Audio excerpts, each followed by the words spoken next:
Today's scripture comes from Exodus chapter 20, verses 8 through 11, and Deuteronomy chapter 5, verses 12 through 15.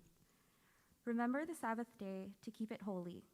6 days you shall labor and do all your work, but the seventh day is a Sabbath to the Lord your God. On it you shall not do any work, you or your son or your daughter, your male servant or your female servant, or your livestock or the sojourner who's within your gates. For in 6 days the Lord made heaven and earth, the sea, and all that is in them, and rested on the seventh day. Therefore the Lord blessed the Sabbath day and made it holy. Observe the Sabbath day to keep it holy, as the Lord your God commanded you.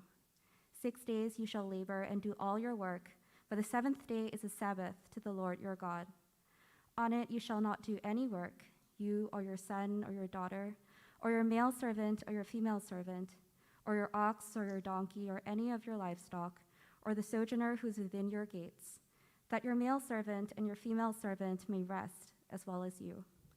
You shall remember that you were a slave in the land of Egypt, and the Lord your God brought you out from there with a mighty hand and an outstretched arm. Therefore the Lord your God commanded you to keep the Sabbath day. The grass withers and the flowers fade, but the word of our God endures forever. Well, this morning I have the distinct pleasure of introducing our guest speaker, Dr. Abraham Cho. I don't know if you remember, Abraham, but 14 years ago, you and your brother took me out for a drink at the Black Cow on campus at Gordon Conwell to speak ministry and theology. And since then, I've been a secret admirer from afar, always boasting about the day when you took me out for a beer those 14 years ago. And I think it was because I, like a kid, also wanted to be a superhero too. And that's how I've always viewed you, big brother. Always seen you like that.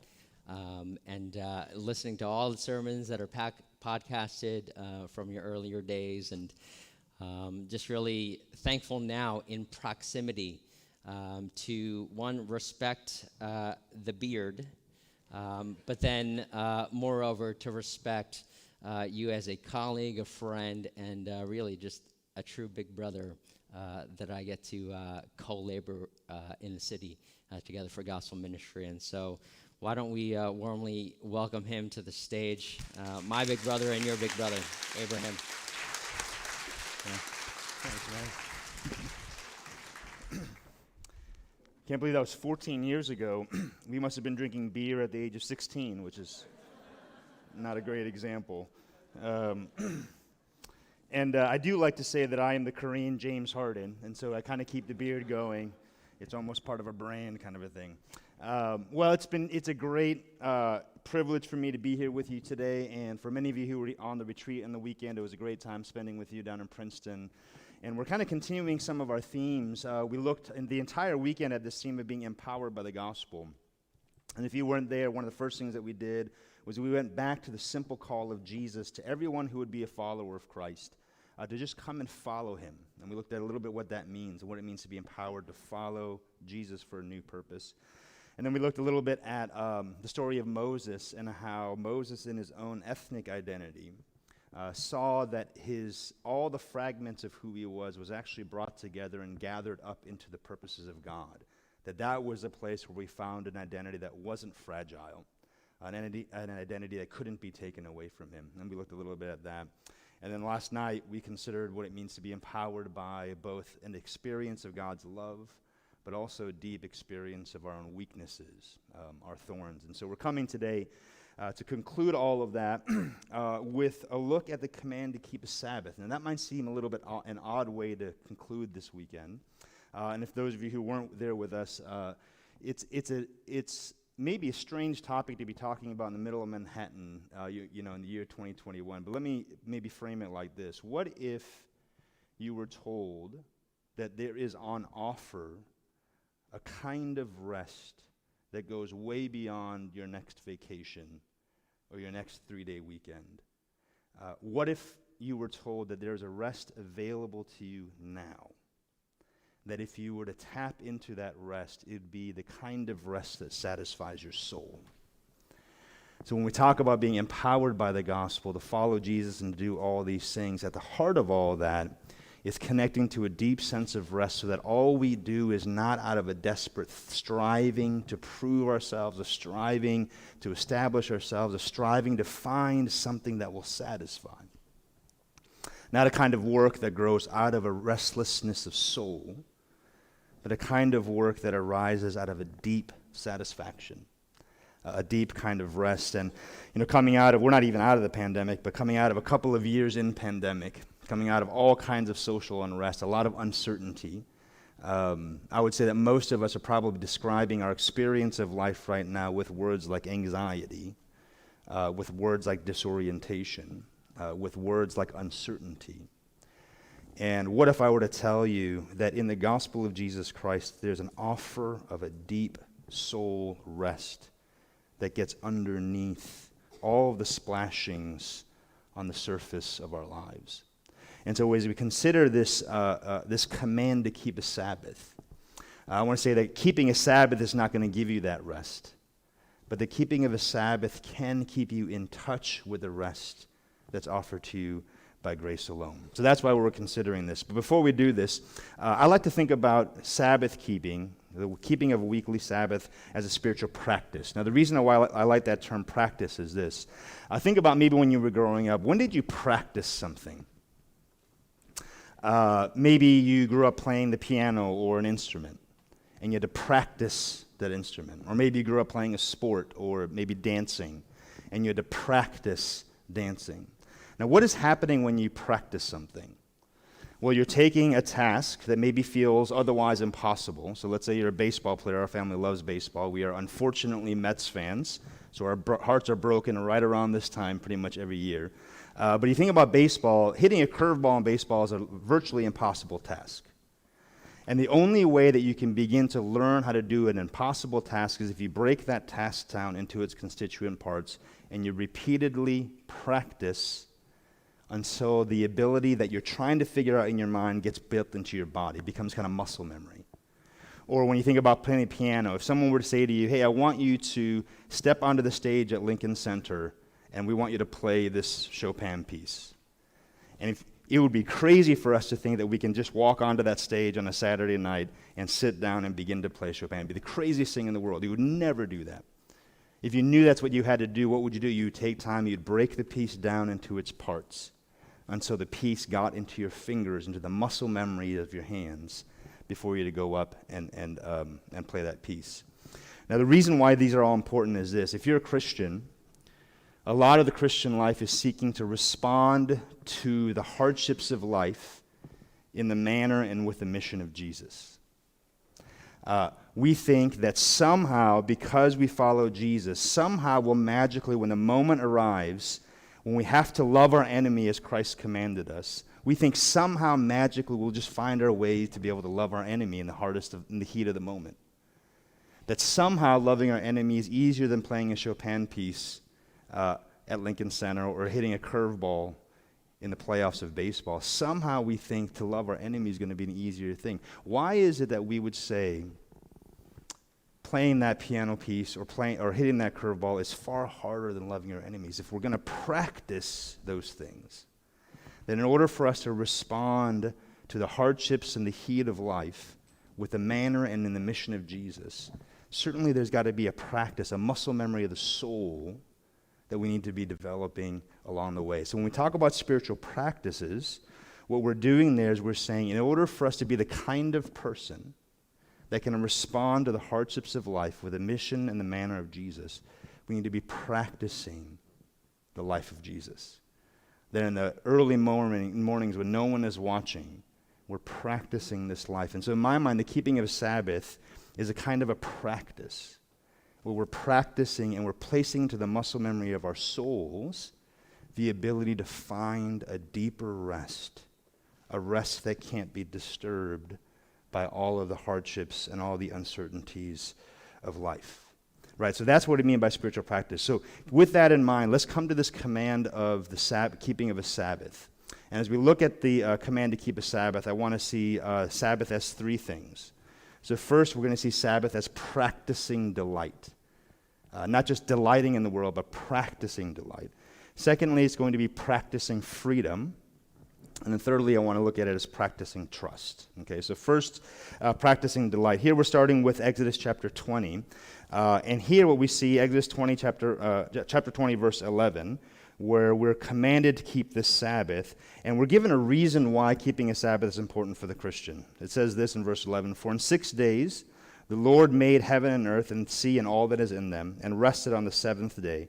Therefore the Lord blessed the Sabbath day and made it holy." So here's a reason that we have to give a Sabbath. What is that reason?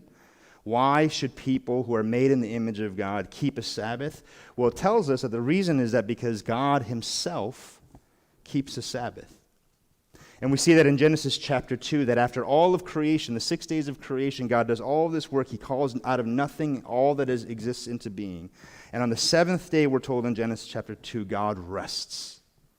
Now let's ask the question, why is it that God would need to rest after 6 days of creation? Is it because God is exhausted? Is it because he's depleted?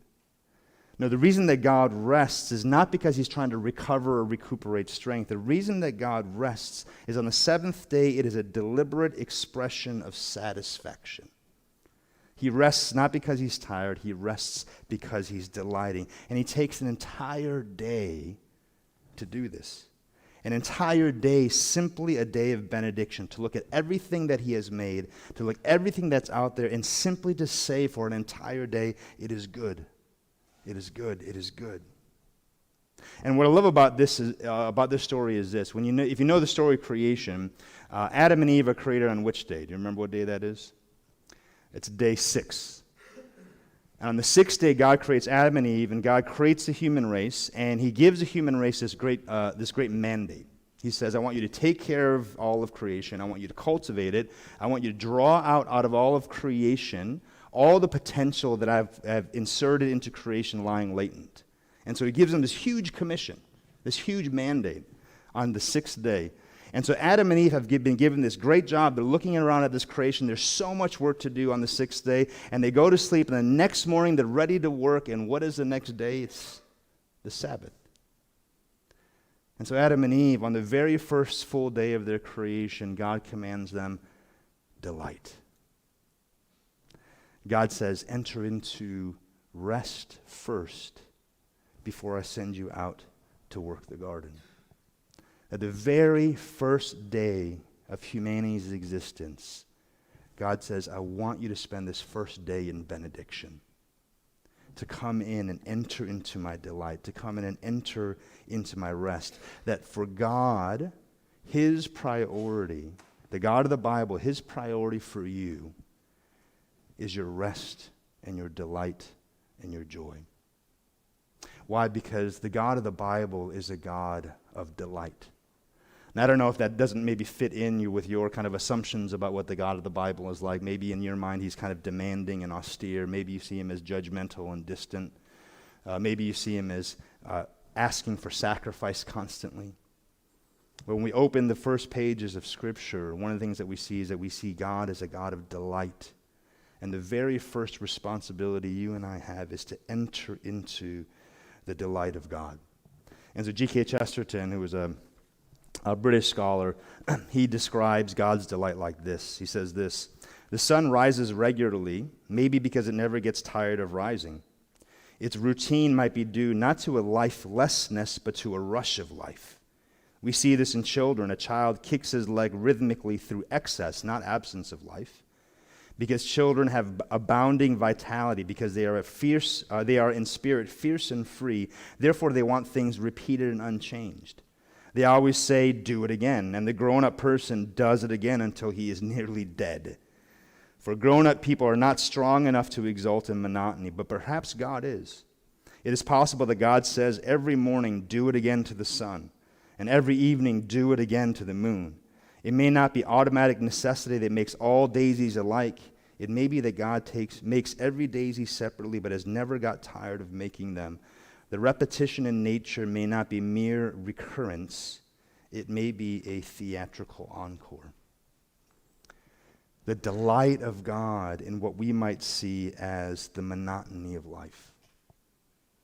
And in a world today that seems to be ravaged by constant anxiety, a constant restlessness, a constant there must be more, I must do more, an emphasis on efficiency and productivity, the reason why this command to delight is so important is because delight today is disruptive. And you will not know what it's like to delight unless you practice this delight. I still remember when my kids were little, we would go through Central Park, and we would try to walk through the park on a day off. And in my mind, I'm like, we got to get to this spot, we got to get to that spot, we got to see this thing, we got to go see that. In the meantime, my kids would stop and just start digging in between the sidewalk and the dirt for like 30 minutes. And I'd have to just stand there watching the kids dig with their finger between the sidewalks. Or we'd move a little bit farther, and all they would do is they would find a single flower, and all they're doing is picking all the little petals off. I'm like, come on, guys, let's go. But to pause and to learn to stop and look over the shoulder of a child and say, this is what delight looks like.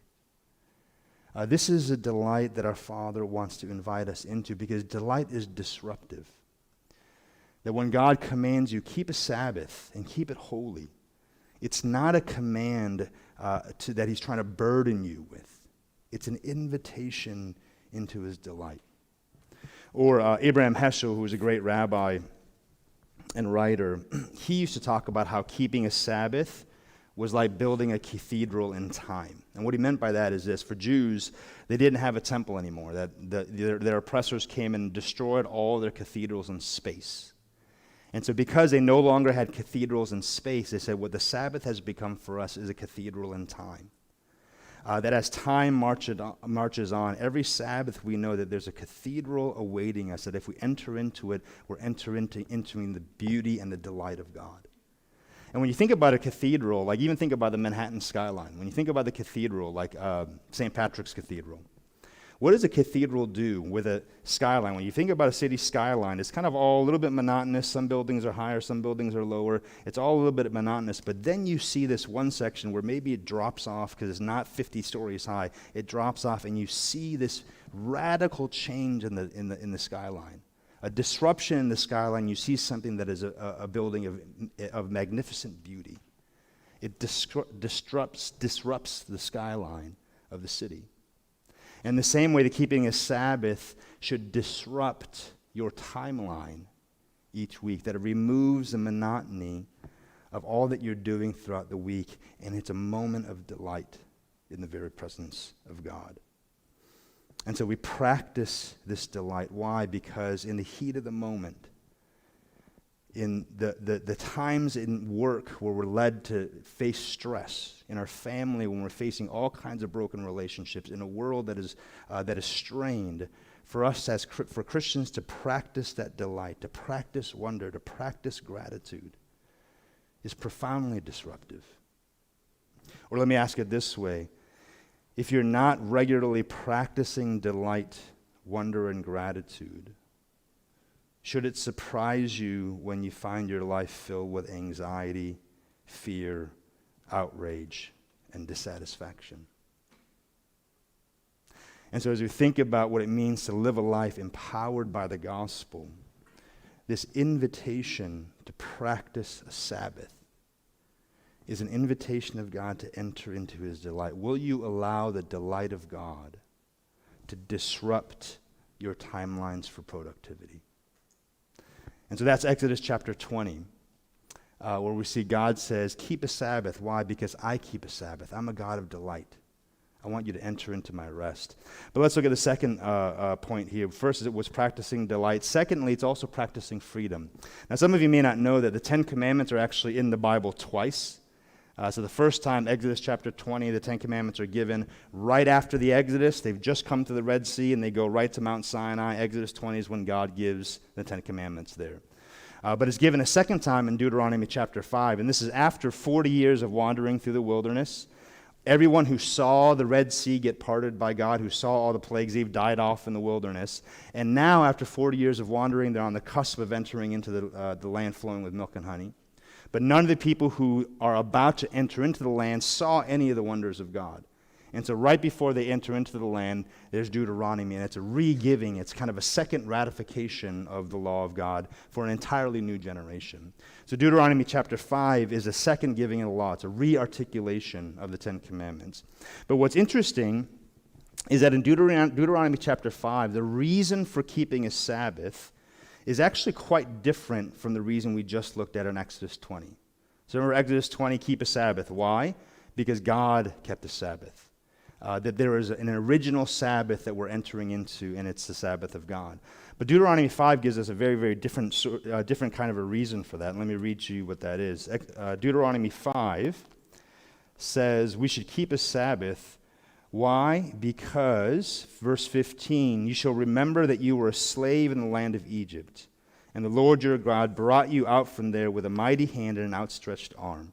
Therefore the Lord your God commanded you to keep the Sabbath day. Now, isn't that interesting? On the one hand, in Exodus chapter 20, reason to keep a Sabbath is simply because God himself does it. He's a God of delight. But the second reason in Deuteronomy 5 that we keep a Sabbath is why. He's saying there was a time when you were slaves, and you could never decide when you would rest or not. You were slaves in the land of Egypt, where Sabbath was not something that you could decide. And what God is saying here is saying, keep a Sabbath as an act of resistance. Keep a Sabbath as an act of protest. Remember, there was a time when your value as a human being was reduced to your production. Remember that there was a time when your entire value was summed up in what you could do for somebody else. There was a time where you couldn't rest. And so he says, as you go into the land flowing of milk and honey, remember to keep a Sabbath as an assertion of your freedom. And so Walter Brueggemann, who's an Old Testament scholar, he says this, and this I think is particularly relevant for Manhattanites, who oftentimes your value is being reduced to your production as well, where he says, a Sabbath is a quiet but uncompromising refusal to be defined by the production system of Babylon, so that life is regularly and with discipline enacted as a trusted gift and not as a frantic achievement. Let me read that again. Sabbath is an uncompromising refusal to be defined by the production system of Babylon, or in this case, Egypt for this text, so that life is regularly enacted as a trusted gift and not as a frantic achievement. Does your life feel like a frantic achievement? Or does it feel regularly like an enacted gift? And here's what's most fascinating to me. God tells them to remember to keep the Sabbath. And what's about to happen to them? Remember, I just explained, where are they in the story of Israel when God tells them to keep a Sabbath? Where are they? Israel's not about to be enslaved by Babylon. They're not about to be sent into exile. They're not about to be re-enslaved by Egypt. Israel is on the cusp of being the most free they had ever been in their entire lives. Israel's on the cusp of becoming their own free and sovereign nation. They're about to enter into a land of abundance. They're about to enter into a land of prosperity. So here's Israel finally leaving slavery. They're on the cusp of the abundant life. They're on the cusp of wealth and affluence. They're on the cusp of freedom. And what God tells them, you're about to enter into great abundance. It's never been more imperative for you to keep a Sabbath. Which is to say this, you can be enslaved by a Pharaoh, but you can be just as enslaved by the demands of your own heart. You can be easily enslaved by a Pharaoh who demands his quota of bricks, but you will just as easily be enslaved by a heart that demands its quota of bricks to prove your value, to prove your worth. It's never been more urgent for you, Israel, to keep a Sabbath. Because of all that freedom, you'll now be freed to be enslaved by your own desires. Keep a Sabbath, not despite the fact that you're going into a land flowing with milk and honey. Keep a Sabbath precisely because you're entering into a land flowing with milk and honey. That to keep a weekly Sabbath is to tell your own heart, my value is not in my production. That is a statement of resistance, not just to Egypt or to Babylon or to your company or to your career or to your expectations of family, but to keep a Sabbath is a statement of resistance to your own heart. I refuse to reduce myself to the value of my own production. But what I love about the text here is that Sabbath is not just about personal spirituality or self-care or self-help or keeping leisure. Sabbath is actually a lot more serious than that. There's a lot more kind of a moral weight to the keeping of the Sabbath and all that. Because if you look at both Exodus 20 and Deuteronomy 15, did you notice who is supposed to keep a Sabbath in both of those texts? It's kind of a long list of people that were repeated in the reading of the text. Who is it that's supposed to keep the Sabbath? On the Sabbath, the rich and the poor, the adult and the child, male and female, slave and free, citizen, immigrant, even human and livestock, all stood before God as having no greater value other than the grace of God.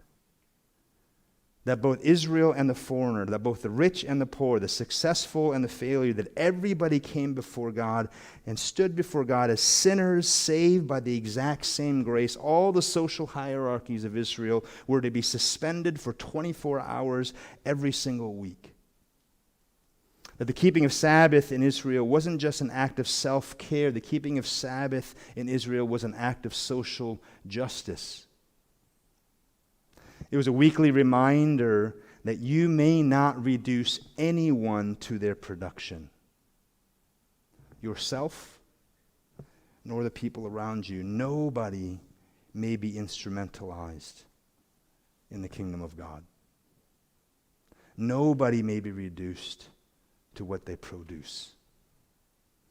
And so here's this call to keep a Sabbath. I want to ask you to ask yourself, especially if you're a person of faith here and you call yourself a follower of Jesus, but even if you're not, the invitation to enter into a rest that's not just vacation or leisure or self-care. The invitation to enter into a practice that can connect your soul to the offer of a deeper rest. You don't have to be a Christian to desire that. But regardless, I want to ask you, you look at your schedule, is there a place where you see the cathedral of the Sabbath breaking the monotony of your busy life? Are you once a week enacting a moment where you're refusing to reduce yourself to your production? Like, how do you even begin to do that? So let me try to get practical for you. How can you begin to keep a Sabbath? And the reason why I decided to share this with you on this Sunday is because this is a practice that's changed my life. So for many of you, if you're at the retreat, you know that I experienced deep burnout, exhaustion, depression, was diagnosed, started to see a counselor, all that because essentially of overwork. And Sabbath basically nearly saved my life. And so I want to just exhort you with that. But let me give you a couple of practical tips. How do you get started with the keeping of the Sabbath? A couple of practical tips. First, put it in your calendar. So create a calendar item, and it's called Sabbath. And guard it like it's an appointment. Like you can't miss it, otherwise somebody's going to miss you. Okay, so put it in your calendar, guard it, preserve it, protect it, hold the line. See it as an act of protest. That one little calendar block as an act of protest to the world. Secondly, is a practical tip, start small. So ultimately the goal would be like a 24-hour period, as we see in the text. But I would say start with 3 to 4 hours a week. So one morning, one afternoon, start there. Because you might be hearing this and you're like, that's nice, but you don't know my work situation. Like for pastors, it's pretty easy to keep a Sabbath. You only work 1 day a week, so like 6 days a week is basically Sabbath, right? Or somebody once said with pastors, they're invisible for 6 weeks and incomprehensible on the 7th, right? And so if you don't know my work schedule, my work life, I'm like, I hear that. But if you're in a work situation where you can't be unavailable for 3 hours a week, I'm telling you that's unsustainable. There is no job where you can't be available for 3 hours a week. So start small. So put it in your calendar. Start small. Third, shut down the tech. I was waiting for the gasp. Shut down the tech. So phone, devices, screens. 3 hours a week, you could do this. I believe in you. Shut down the tech. Or the joke that I make here is, guys, did you know that airplane mode on your phone works when you're not on an airplane? 3 hours, just put it on airplane mode. No dinging, no buzzing. But put on your out of office in your email.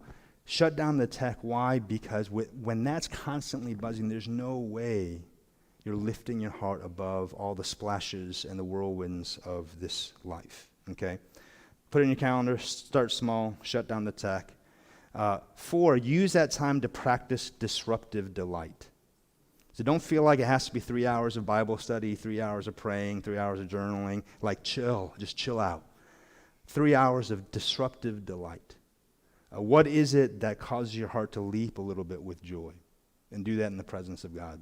For some of you, honestly, I'll tell you exactly what it should be. It should be a nap. 1 nap a week.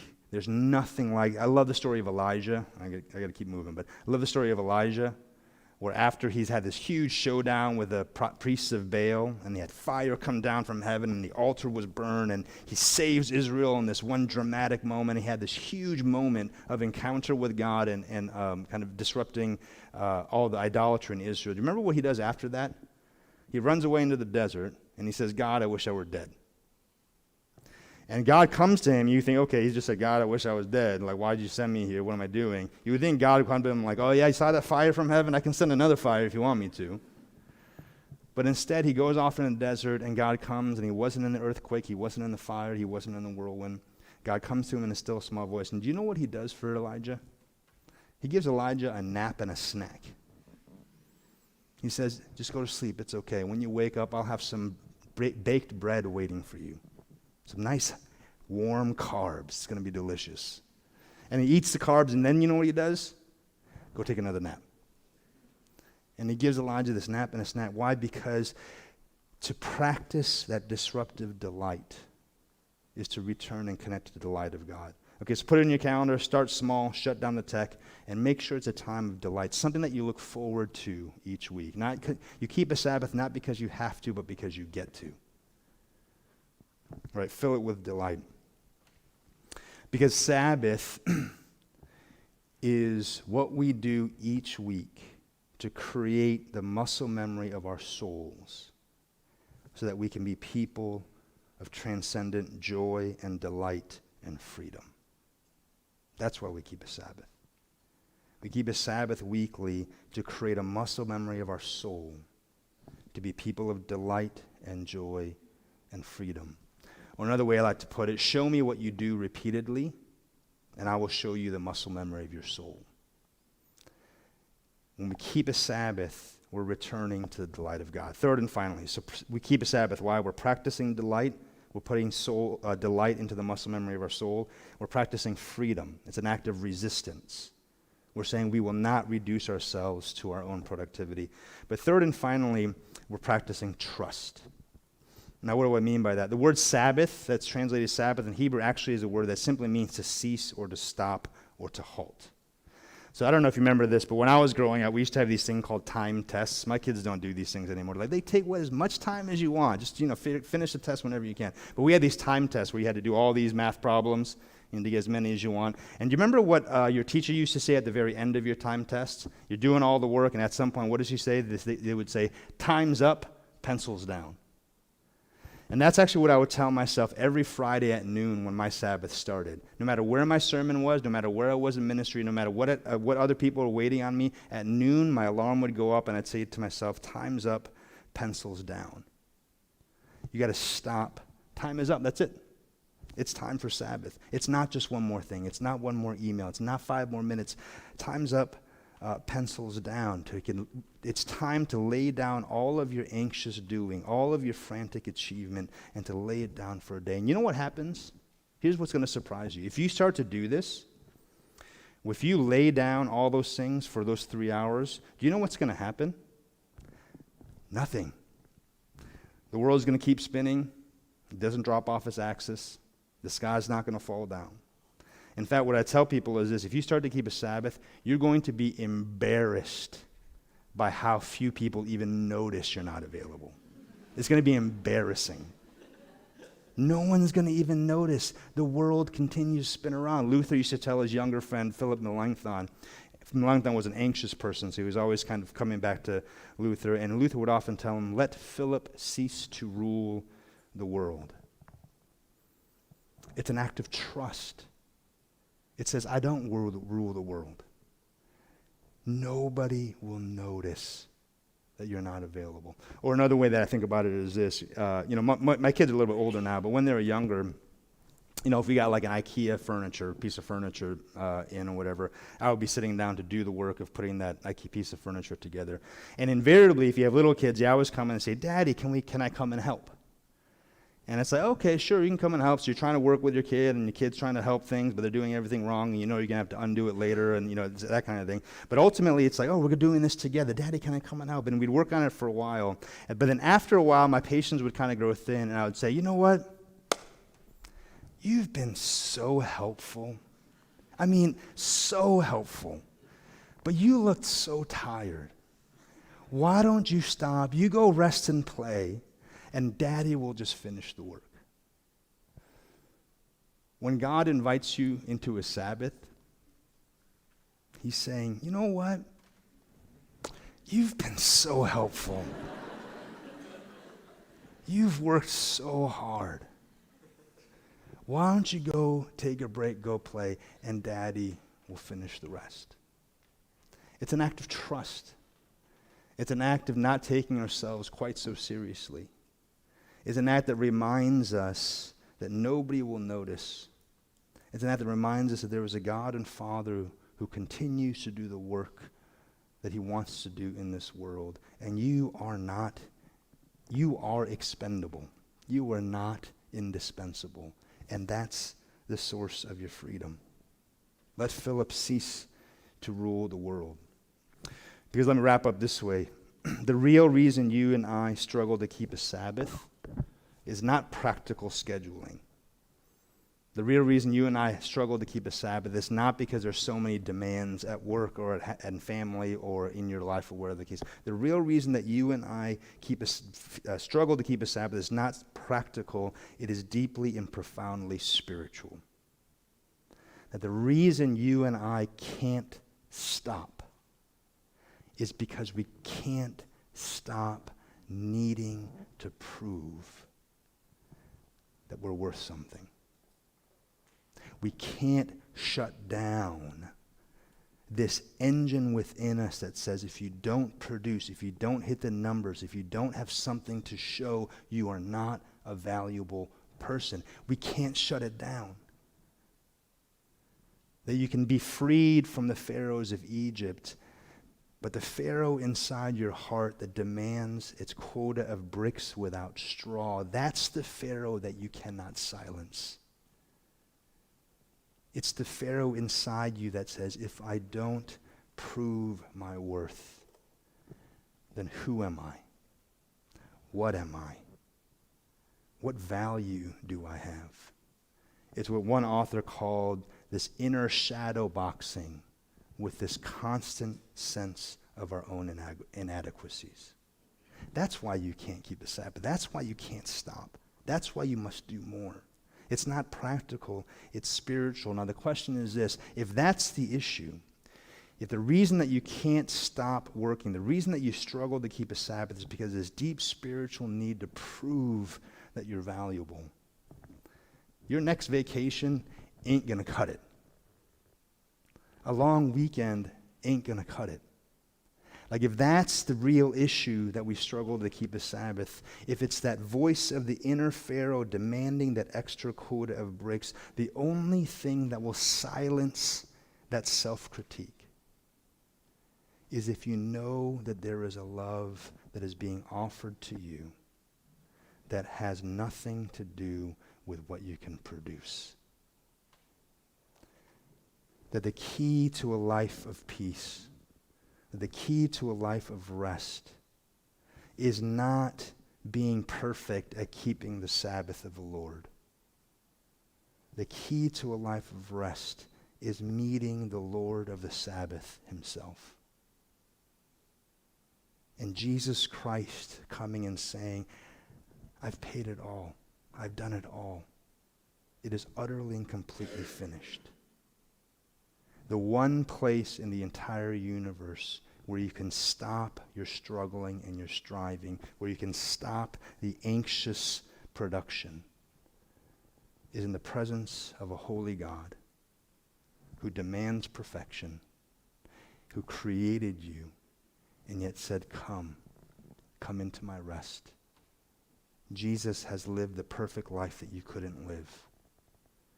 And Jesus died the death that you deserved. And he's done it all. So come and rest. So friends, do we want to enter into life, step into life out of a sense of deep rest and satisfaction and fullness? The only way we do that is if we connect to who Jesus is, but to practice trust, to practice delight, to practice freedom once a week, to enter into that rest, because we know that there is a value available to us in Jesus that has nothing to do with what we can produce. What will happen to you on the Sabbath is this, and I'll wrap up here. On the day that you've produced nothing for God, will become the day that you experience the love of God most vividly. It's practicing the message of the gospel to your soul. So can I invite you, would you do that? I want to see you 10, 20, 30 years healthy and alive and serving the purposes of God and doing well in your work and your family. But the only way to do that is if you don't see your work as validating your whole existence, but you arise into your work as those who've delighted in Christ and been delighted by him. All right, so let's do that together. Let's pray.